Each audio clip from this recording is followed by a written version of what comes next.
Good evening. You're now watching the latest news for November 17. Sarawak is a major player in Malaysia's commitment to addressing global warming by reducing greenhouse gas emissions.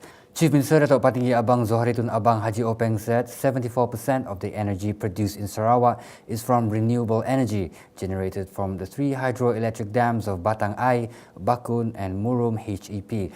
Sarawak, he added, in its pursuit of the socio-economic and rural transformation agenda, is mindful of the emerging and complex environmental issues which may derail the state's vision of becoming a developed high-income economy by 2030. He said this in a speech that was read out by Assistant Minister of Entrepreneur and Small Medium Enterprise SME Development, Dato' Muhammad Naruddin Majais, who represented him at the gala dinner hosted in conjunction with the Better Air Quality Conference 2018 in Kuching. He also said that Sarawak is the first state in Malaysia to formulate its own environmental law, namely the Natural Resources and Environment Amendment Ordinance 1993, and it also established the Natural Resources and Environment Board in 1994.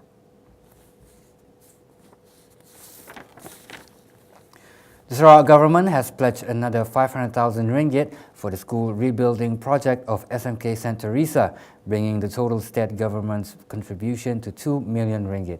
Minister of Education, Science and Technological Research, Datuk Sri Michael Manyin Jawong, announced this special fund when representing Chief Minister Datuk Patinggi Abang Zoharitun Abang Haji Openg at the Let's Rebuild St. Teresa Grand Dinner 2018 in Kuching.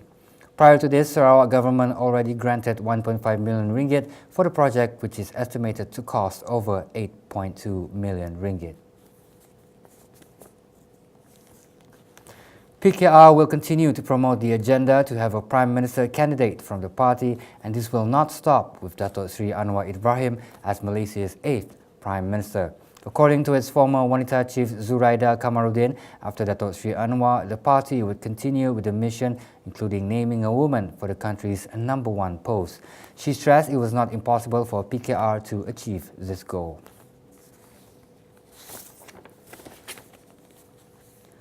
A key United Nations committee overwhelmingly approved a resolution strongly condemning the continuing gross human rights violations and abuses against Rohingya Muslims who are treated as outsiders in Myanmar and were victims of a brutal campaign by the country's military. The General Assembly's Human Rights Committee approved the resolution by a vote of 142 to 10, with 26 abstentions. The resolution expresses deep concern that violence by Myanmar's military against the Rohingya has forced over 723,000 people to flee to Bangladesh since August 2017. It originally calls on Myanmar's government to end discrimination and provide a path to citizenship for the embattled minority.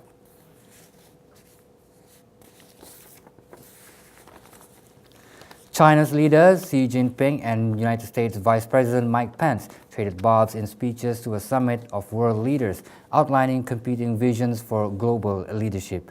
Pence said there would be no let-up in President Donald Trump's policy of combating China's mercantilist trade policy and intellectual property theft that has erupted into a trade war between the two world powers this year. He harshly criticized China's global infrastructure drive, calling many of the projects low quality and saddling developing countries with loans they can't afford. Xi, who spoke before Pence, said countries are facing a choice of cooperation or confrontation as protectionism and unilateralism spreads. Xi expressed support for the global free trading system that has underpinned his country's rise to the world's second biggest economy after the United States. That has been the latest news for today. I am Razi Ahmad. Thank you for watching.